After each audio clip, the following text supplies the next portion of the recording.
Welcome to Let Me Fix This. Enjoy the video. Treat First Aid for the USMLE Step as the spine of your study plan. It organizes high-yield facts and systems into one place.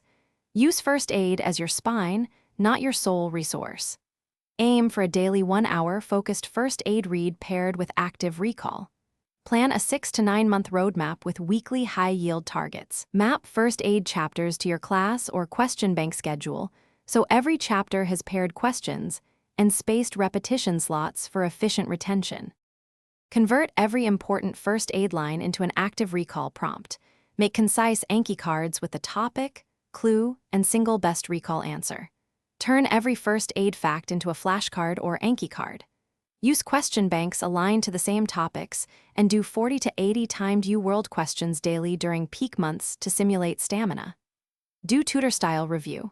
Explain each answer out loud for 1 minute, focusing on why wrong options are wrong to deepen conceptual links and memory consolidation. In final months, compress First Aid into repeated rapid passes.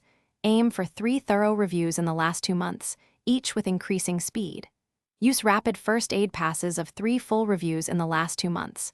2 weeks before your test, stop adding new resources and reduce volume while doubling daily rapid First Aid passes and focused Anki sessions. Simulate full-length exams under timed conditions once per week. On exam day, prioritize sleep, nutrition, and 30 minutes of light review rather than cramming to optimize recall and focus. Thanks for watching. If you found this helpful, don't forget to like and subscribe.